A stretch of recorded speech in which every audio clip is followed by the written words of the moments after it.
Vasudevaya.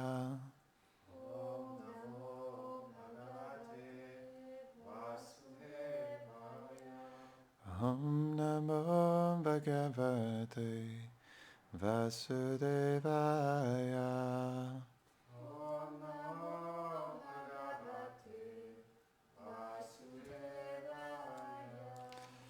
Allez, bonjour, bienvenue à Frash Pavan. Aujourd'hui, on va lire le Srimad Bhagavatam, chapitre 8, qui s'intitule Les prières de Kunti, verset 20.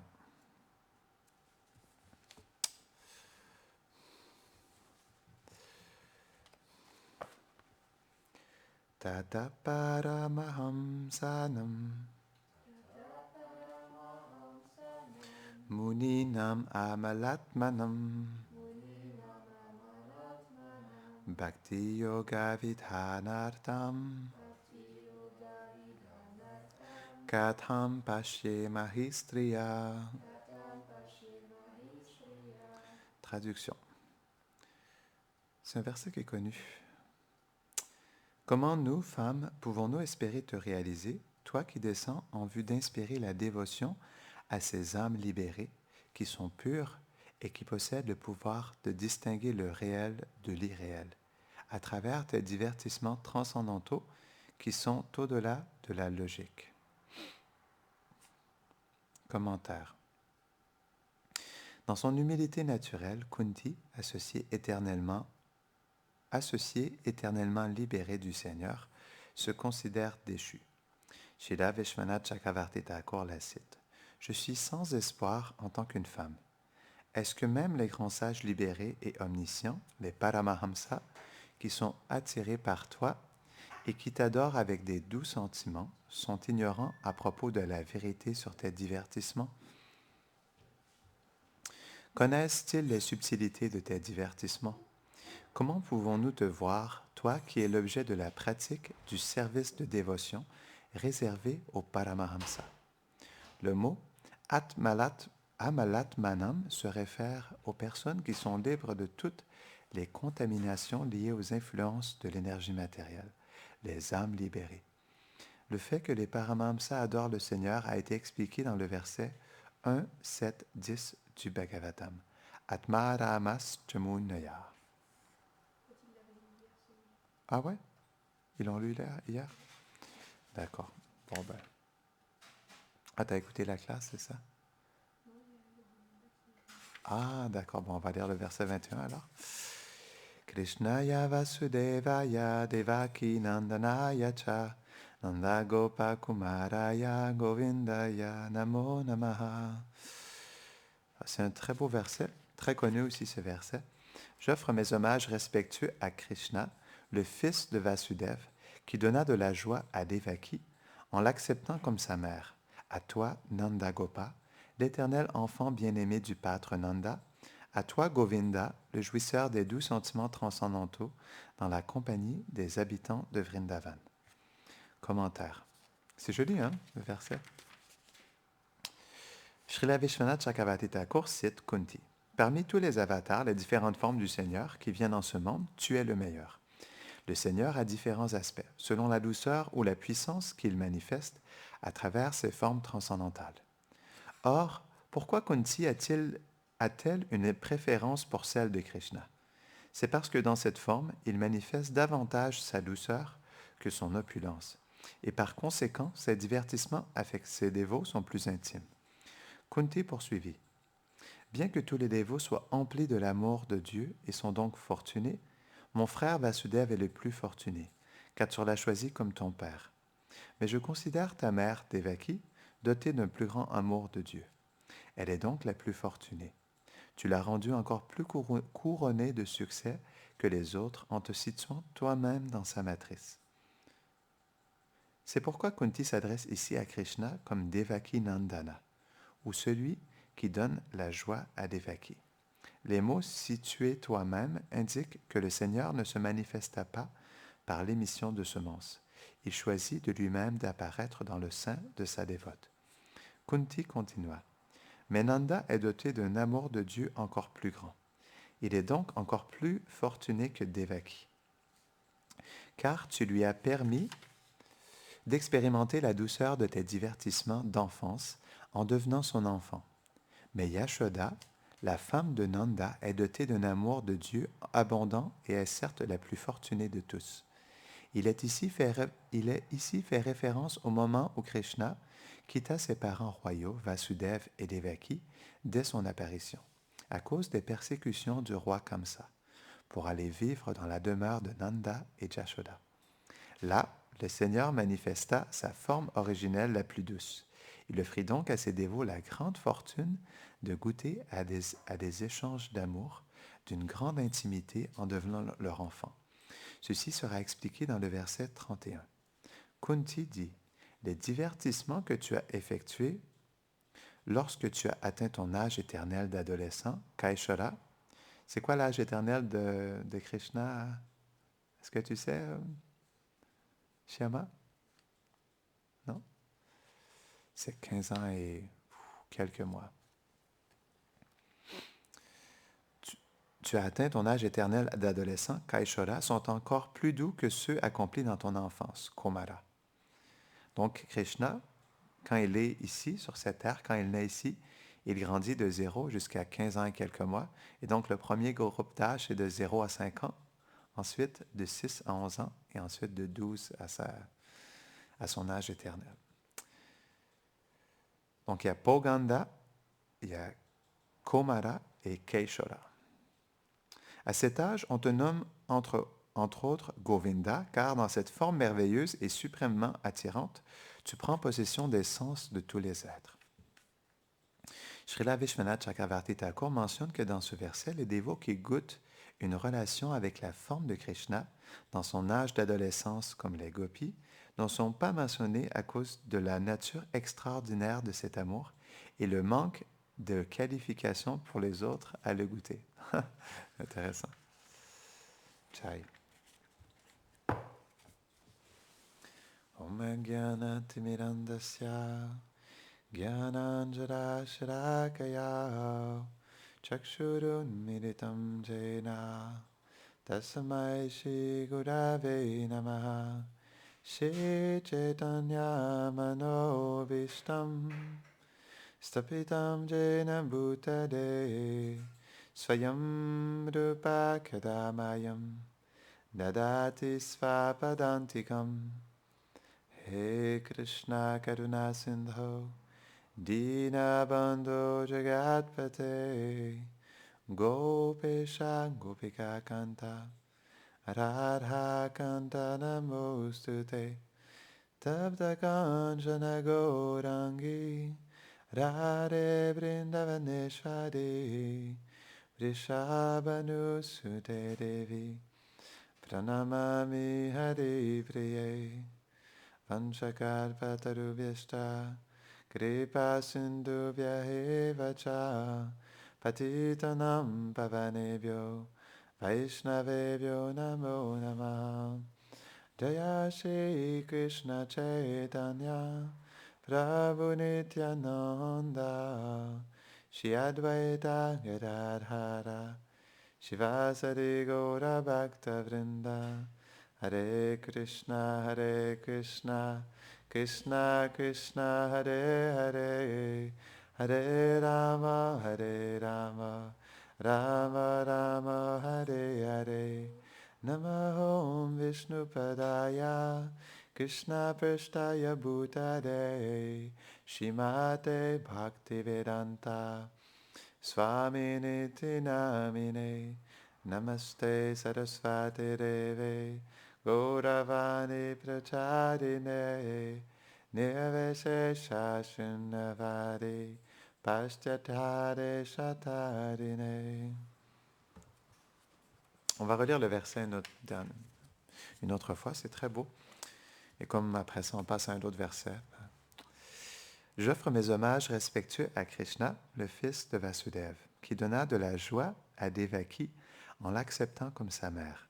À toi, Nanda Gopa, l'éternel enfant bien-aimé du pâtre Nanda. À toi, Govinda, le jouisseur des doux sentiments transcendantaux dans la compagnie des habitants de Vrindavan. Donc, on avait expliqué dans une dernière classe comment Vrindavan manifeste la douceur de Krishna. Et pourquoi aussi Krishna? Krishna de Vrindavan, il est l'aspect le plus personnel de Krishna, parce qu'il manifeste de l'intimité avec ses dévots. Aujourd'hui, je voulais vous parler de Jagannath Das Babaji Maharaj, parce que dimanche passé, c'était sa disparition, et on n'a pas eu le temps de le glorifier.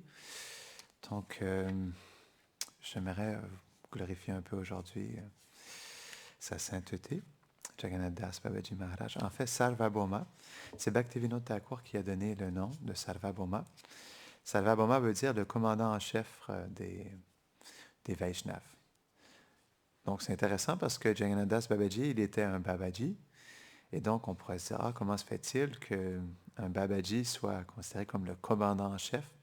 Quelque chose qui est intéressant, c'est que avant Bhaktisiddhanta Saraswati Thakur, cette culture des sannyas, comme Chaitanya Mahaprabhu avait fait lui-même, n'était plus vraiment, on pourrait dire, pas mise en valeur, mais appliquée. Et donc, au lieu de prendre sannyas, directement, les Vaishnavas, lorsqu'ils voulaient vivre un plein renoncement, ils prenaient le statut de Babaji. Donc, c'est pourquoi, à cette époque-là, il y avait beaucoup de Babaji. Donc, Jagannath Das Babaji, Gaurkishore Das Babaji. Donc, c'est la raison pour laquelle. Mais Jagannath Das Babaji, oui, c'est vrai que donc il était un Babaji dans le sens où il chantait 192 tours par jour. Il passait 6 mois à Vrindavan et 6 mois à Mayapur, à Navadvip. Et donc, il était constamment engagé dans un intense bhajan. Mais il a beaucoup inspiré les Vaishnavas. Et donc, il était respecté de tous à Navadvip et à Vrindavan. C'est la raison pour laquelle aussi Bhaktivinoda Thakur, malgré le fait qu'il avait trouvé le lieu d'apparition de Chaitanya Mahaprabhu, parce que c'est expliqué que lorsqu'il était sur son balcon à Surabhi Kunj, il a regardé la nature et il a vu un arbre palmier qui surplombait les environs et qui était entouré de plantes de tulsi. Et donc, il explique avoir vu une lumière mystique qui émanait de ce palmier.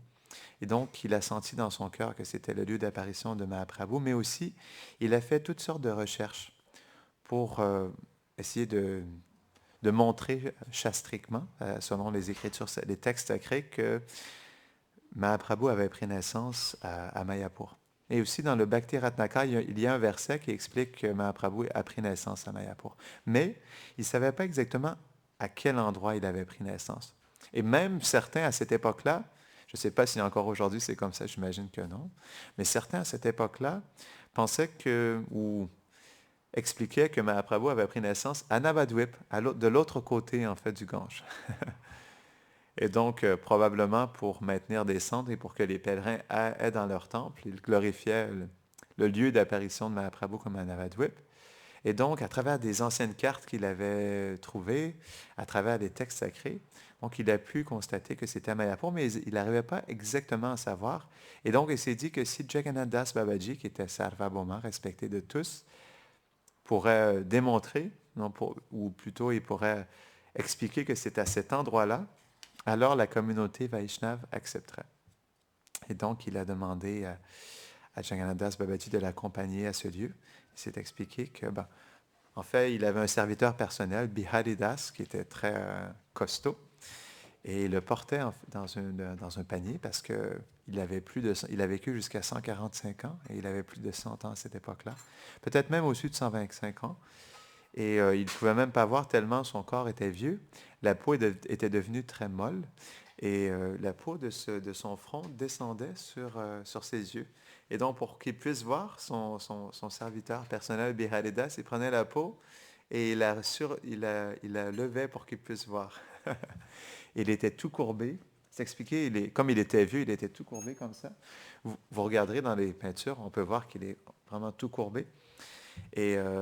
Mais malgré le fait qu'il était tout courbé comme ça et qu'il avait plus de 125 ans, je ne sais pas exactement il avait quel âge, mais il se rapprochait de 145 ans, plus d'un siècle.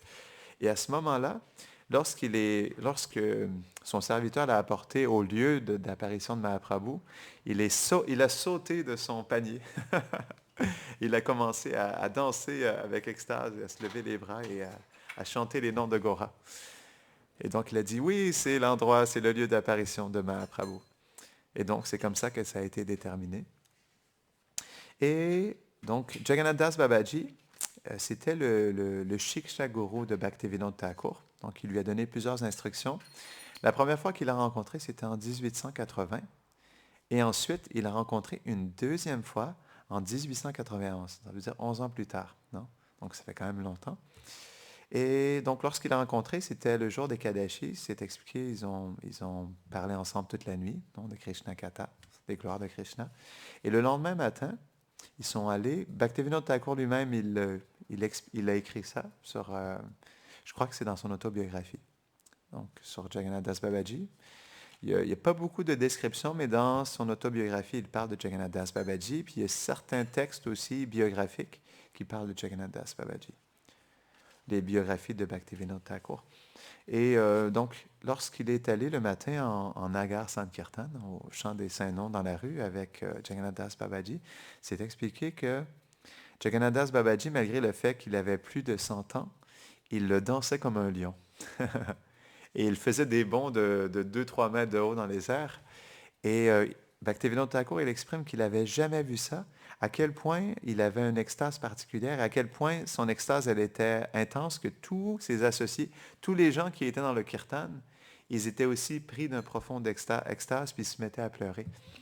Et donc, Bhaktivinoda Thakur, il exprime qu'il n'avait jamais vu un tel kirtan, avec autant d'extase, puis de voir une personnalité comme Jagannath Das Babaji, qui pouvait autant inspirer les gens à chanter dans l'extase des Saints-Noms, comme dans le temps de Chaitanya Mahaprabhu.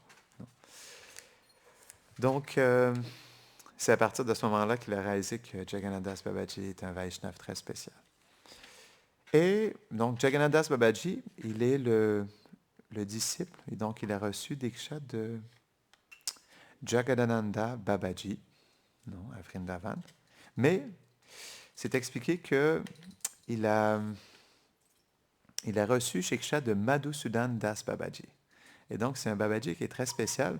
Premièrement, en fait, Madhusudan Das Babaji, il a reçu, ok, je ne dirai pas le nom de son maître spirituel tout de suite, mais donc lorsqu'il avait 12 ans, Madhusudan Das Babaji, il a eu l'inspiration de tout quitter et de vivre dans le renoncement, de quitter sa famille et de vivre dans un renoncement total. Donc, c'est expliqué, à partir de 12 ans, il a tout laissé et donc il est allé vivre à Radhakund. Et donc, lorsqu'il était à Radhakund, il priait intensément pour avoir l'association d'un maître spirituel. Il voulait recevoir une initiation. Donc, il priait comme ça dans son cœur pendant des semaines et des semaines. Et un beau jour, il y a un Vaishnav mystérieux qui est apparu sur les berges de Radhakund. Et donc, lorsqu'il a rencontré Madhusudan Das Babaji, il a voulu lui donner son refuge et donc il lui a donné l'initiation dans les Diksha mantras. Il lui a donné le Maha Mantra et les Gayatri Mantras. Mais ensuite, il est disparu. Et en réalité, Madhusudan Das Babaji n'a même pas pu savoir quel était le nom de son maître spirituel. Et à cause de ça, la communauté de Babaji à Radhakund et à Vrindavan, ils n'arrivaient pas réellement à accepter Madhusudan Das Babaji parce qu'ils ne connaissaient pas le nom de son maître spirituel. Il était resté une fois, puis il était disparu ensuite. Et donc, ils avaient de la difficulté à l'accepter dans leur groupe. Et Madhusudan Das Babaji, il était attristé de ça. Et donc, c'est expliqué qu'il il a voulu en fait s'enlever la vie. Et donc, il a pris un Govardhan Shila et il a attaché avec une corde et il a voulu enlever sa vie. Et donc, c'est expliqué, il est entré dans les eaux de Radhakund et donc, lorsqu'il a voulu enlever sa vie, Radha et Krishna en personne sont venus pour le sauver. Et donc, ils ont enlevé la corde et ils ont placé Madhusudan Das Babaji sur les berges de Radhakund.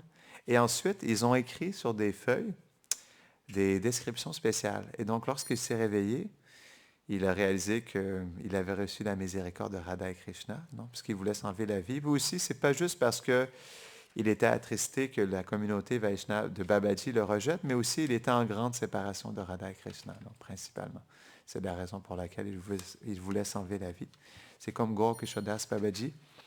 Il était tellement en séparation de Radha et Krishna qu'il leur disait, si vous ne me donnez pas votre darshan, j'irai m'enlever la vie dans le Gange. Non. Donc les Vaishnavas, ils sont comme ça. Ils supplient Radha et Krishna de bien vouloir leur donner leur darshan, sinon ils sont prêts à mourir dans la séparation. Et donc, Madhusudandas Babaji, il a été étonné de voir qu'il était sorti de la Radha Kund. Donc, il a réalisé que, bon, bien et bien, Radha Krishna l'avait sauvé. Et donc, il a regardé à côté de lui, il a vu cette feuille. Et donc, il a compris que Radha Krishna avait écrit des choses sur cette feuille. Et lorsqu'il a regardé, il y avait des descriptions, en fait, du nom de son maître spirituel, qui était Uddhavdas Babaji. Et il y avait d'autres descriptions, je ne me rappelle plus exactement, mais donc différentes descriptions, incluant son maître spirituel. Et donc, il se sentait très fortuné d'avoir été sauvé, non, par Radha et Krishna. Et donc, si je me rappelle bien, ce Govardhan Shila, c'est un Shila qui est très spécial parce que, j'essaie de me rappeler l'histoire de ce Shila. Euh, ok, donc, Madhusudandas Babaji, il voulait adorer un Govardhan Shila. Non. Donc, il avait le désir d'adorer un Govardhan Shila. Et donc, Krishna est apparu dans son rêve et lui avait dit qu'il avait caché parce que Madhusudandas Babaji faisait son bhajan à Suryakund. Suryakund, c'est l'endroit où Radharani se rend au temple de Surya pour faire des offrandes à Suryadev. En réalité, c'est pour Krishna. Donc, elle fait ça. Certains disent à tous les jours, certains à tous les dimanches. Et donc, c'est un endroit qui est très spécial. Et Madhusudan faisait son bhajan là. Et donc, il avait le désir intense et Krishna lui est apparu dans son rêve et lui a dit, j'ai caché un Govardhan Shila très spécial dans les profondeurs de Suryakund. Et c'est un Shila qui contient en fait les empreintes de Radharani. Si je me rappelle bien de sa couronne, de son voile, et il y avait une troisième chose, sa couronne, de son voile, et je ne me rappelle plus exactement de ses ornements. Et donc, s'il te plaît, va dans les profondeurs de Suryakund et va chercher ce Govardhan Shila. Et c'est expliqué qu'une fois qu'il l'a trouvé, en fait, une fois qu'il l'a sorti, il a réalisé à quel point il était immense. Il pesait plus de 100 kilos, ce Govardhan Shila. Et, mais quand il est allé dans les profondeurs, il a senti que ce Shila, malgré le fait qu'il était vraiment gros, était léger comme une plume. Donc sinon, il n'aurait jamais pu sortir un Shila de 100 kilos.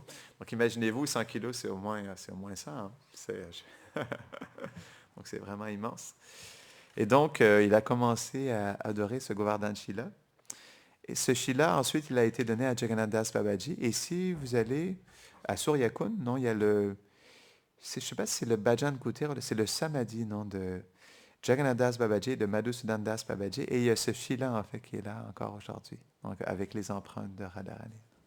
Tellement des endroits spéciaux. Hein. Et donc, Madhusudan Das Babaji, il portait des colliers de Tulsi alentour de lui. Donc, les Babaji, c'était la manière dont ils pouvaient afficher leur dévotion envers Krishna, c'est de porter des Tulsi malas. Non?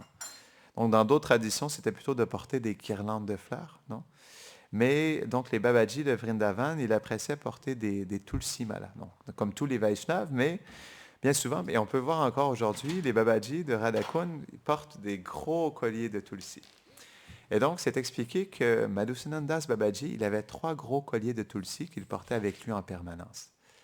Et donc, juste avant de quitter son corps, il a pris les colliers qui étaient en entour de son cou, de Tulsi, les Kuntimala, et donc il les a donnés à un de ses serviteurs personnels. Et de génération en génération, ces colliers personnels de Madhusudandas Babaji, ils ont été transmis de génération en génération, jusqu'à un Babaji à Vrindavan. Et donc, encore une fois, Indradyumna Maharaj, comme à tous les ans, lorsqu'ils font des parikrams, ils vont faire le parikram de Radhakund. Et comme c'est une personnalité qui se fait beaucoup d'amis à Vrindavan, non? Donc, il a rencontré ce Babaji qui avait ses colliers, donc de Madhusudandas Babaji. Et donc, régulièrement, il faisait des parikrams de Radhakund avec ce Babaji. Et donc, ils discutaient de Krishna ensemble. Et un beau jour, le Babaji lui a exprimé au sujet de ses colliers, il lui a dit, pendant des années, il y a toutes sortes de Vaishnavas qui m'ont demandé si je pouvais bien leur donner ces colliers, mais je n'ai jamais senti dans mon cœur que je devais leur donner. Et je me suis dit que ça devait être transmis aux gens, aux Vaishnavas, pour que ces colliers puissent être honorés. Et donc, comme c'était quelqu'un qui appréciait beaucoup Srila Prabhupada, il se disait, nous, on est des Babaji à Radhakund et on on fait notre bhajan à Radhakund, mais Srila Prabhupada, il est sorti de son bhajan et il a amené le chant du Saint-Nom sur toute la planète. Non? Et comme toi aussi, tu es un disciple de Srila Prabhupada, j'aimerais te donner ces colliers de Madhusudan Das Babaji. Et si vous allez dans cette classe où il glorifie Jagannath Das Babaji, si vous allez environ à 36 minutes, vous verrez, il commence à parler de ces colliers. Et donc, il nous montre que les colliers de Madhusudan Das Babaji, les 3 colliers. Donc, il les montre un après l'autre. Il faut comprendre que c'est des colliers qui ont des centaines d'années. Et il expliquait le bois, et on voit ça hein, dans des colliers de centaines d'années qui ont des siècles. Ils sont tellement vieux que le bois, il est comme brillant, comme plastique même. Et donc, il montrait ça, à quel point c'était reluisant comme du plastique. Et donc, il nous montre un collier après l'autre, un plus gros, à la fois plus gros que l'autre. Et donc, il dit, ah, je vais en porter quelques-uns sur moi. Donc, il prend 2 gros colliers. Il les porte sur son cou. Et là, on voit qu'il est vraiment très touché d'avoir ces colliers. Il les place à côté de sa guirlande de fleurs. Et de temps à autre, il les prend près de son cœur. Et donc, il disait que pour des occasions spéciales, il portait ces colliers. Donc, ça doit être spécial. Moi, je pense que j'aimerais les porter à tous les jours. Donc, c'est un Vaishnav, Indra Maharaj, qui a reçu beaucoup de miséricorde, mais on peut comprendre comme il a beaucoup prêché pour Srila Prabhupada partout à travers le monde. C'est quelqu'un qui, naturellement, reçoit beaucoup de miséricorde aussi. Donc, on avait déjà partagé dans le passé sa prédication aussi dans l'Amazon, on pourra peut-être la raconter à nouveau une autre fois, parce que c'est tellement spécial. Donc, il a reçu un bateau de la gouvernante générale, de la femme du gouverneur d'une province au Brésil. Non? Et donc, avec un bateau, il a prêché pendant 2 mois sur l'Amazone. Et il a fait des merveilleux harinam, non, avec des villageois qui étaient très simples, non, qui n'avaient jamais rencontré de Vaishnav de leur vie. Non? Donc, je vais essayer de me rappeler d'autres choses que je voulais vous partager. Donc, Jagannath Das Babaji, c'était, on pourrait dire, l'emblème du renoncement. Lorsqu'il faisait le Chaturmashya, le premier mois, il mangeait 4 bananes seulement. Le deuxième mois,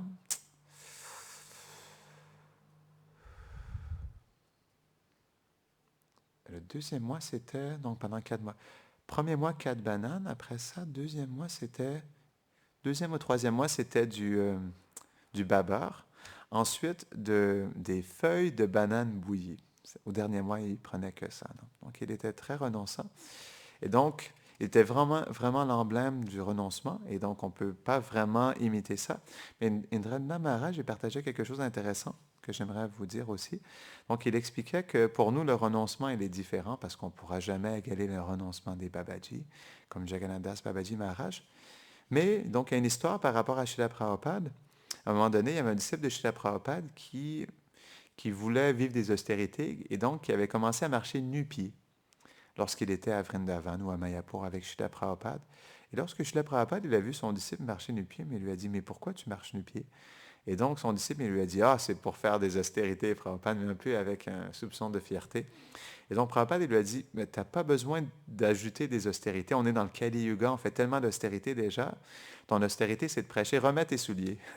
Pas besoin de te rajouter des austérités. Et c'est quand même intéressant parce que c'est vrai, on peut voir justement, juste le fait d'être dans ce corps matériel, d'être dans le Kali Yuga, c'est déjà une austérité.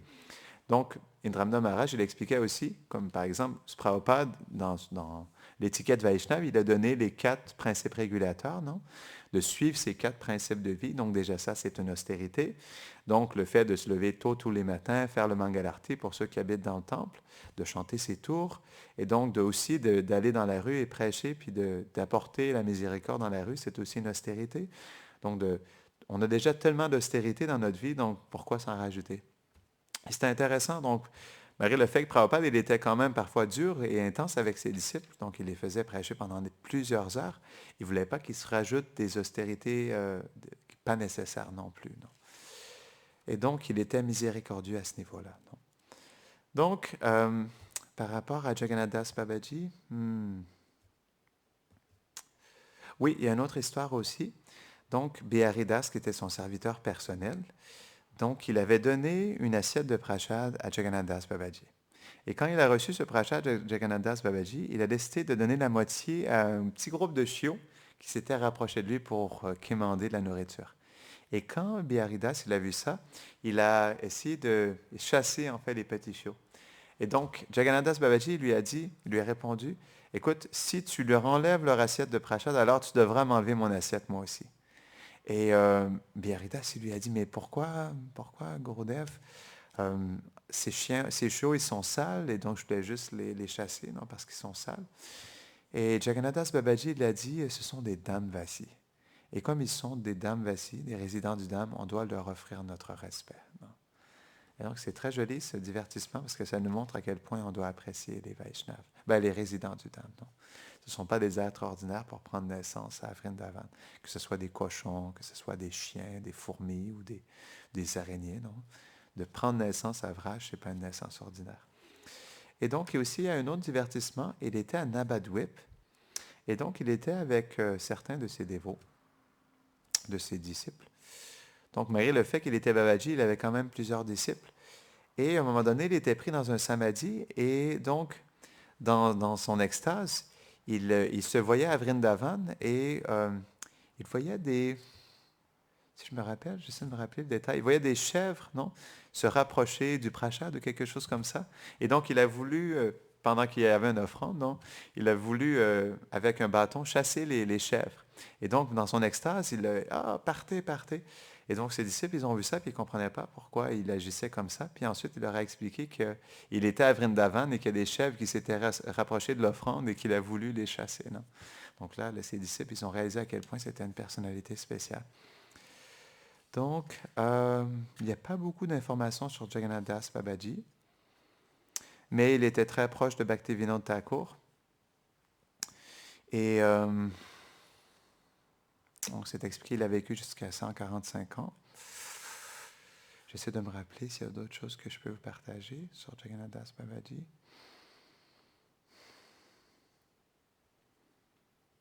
Donc oui, c'est ce que j'avais à vous partager. Est-ce que tu as d'autres? Le quoi? Ah, d'accord, oui, ok, merci. Il y a une autre histoire aussi, Sudham me rappelle. Donc, Jagannath Das Babaji, il avait deux disciples qui voulaient apprendre sur la méditation, sur le bhajan de leur maître spirituel. Et donc, Jagannath Das Babaji les a pris avec lui. Et donc, à un moment donné, lorsqu'il donnait une classe du Bhagavatam, il a vu que ses disciples s'endormaient pendant la classe. Donc, quand il a vu ça, il s'est dit que, bon, ils ne sont pas qualifiés pour chanter toute la journée comme lui, parce qu'il chantait 192 tours par jour. Par rapport à ça, Srila Prabhupada, il expliquait que Haridas Thakur chantait 300 000 tours par jour, et donc un de ses disciples lui a demandé, mais c'est combien de tours par jour, Prabhupada? Et donc, ils ont fait le calcul, ils ont dit 192 tours, et ils ont demandé à Prabhupada, mais combien de minutes, est-ce qu'on a le droit de chanter vite? Combien de minutes il devait chanter par jour s'il chantait 192 tours? Et donc, Prabhupada, il a médité un instant, il s'est dit, 5 minutes. Donc, il a dit comme ça. Donc, ils ont calculé, 5 minutes fois 192 tours, ça fait 16 heures. Donc, Prabhupada, il disait qu'il devait chanter au moins 16 heures par jour. Non? Donc, c'était la même chose aussi avec Jagannath Das Babaji. Et donc, si tu étais un disciple de Jagannath Das Babaji, naturellement, il poussait ses disciples à chanter intensément le Saint-Nom de Krishna. Mais quand il a vu ça, il a voulu les engager dans autre chose, non? Comme dans des travaux pratiques. Et donc, il habitait dans un petit kutir. Au début, il expliquait qu'il dormait en dessous d'un arbre. Mais ses disciples, pas compassion, mais par désir de donner une bonne facilité à leur maître spirituel, lui ont construit un petit bhajan kutir avec du ciment à côté d'un petit jardin. Et donc, Jagannath Das Babaji, il a demandé à ses deux disciples de travailler toute la journée, toute la soirée dans le jardin. Et donc, à un moment donné, Bhaktivinoda Thakur, il est venu rencontrer Jagannath Das Babaji. Quand ses disciples, ils ont vu, les disciples de Jagannath Das Babaji, ils ont rencontré Bhaktivinoda Thakur, ils se sont plaints à Bhaktivinoda Thakur. Ils ont dit, Bhaktivinoda Thakur, on est censé apprendre le bhajan de Jagannath Das Babaji. On est venu ici pour qu'il nous apprenne le bhajan, mais il nous fait travailler dans le jardin toute la journée. Et donc, Bhaktivinoda Thakur, il les a regardés dans les yeux, il leur a dit, donc, si vous seriez qualifiés pour chanter toute la journée, Jagannath Das Babaji vous aurait donné l'instruction de le faire. Mais comme vous avez besoin de purifier votre cœur, il a décidé de vous engager dans toutes sortes de travaux pratiques pour que vous puissiez purifier votre cœur et vous qualifier à chanter toute la journée. Donc, continuez à travailler dans le jardin. Donc, c'est un beau divertissement aussi avec Jagannath Das Babaji. Donc, on va terminer ici. Jagannath Das Babaji Maharaj ki Jai.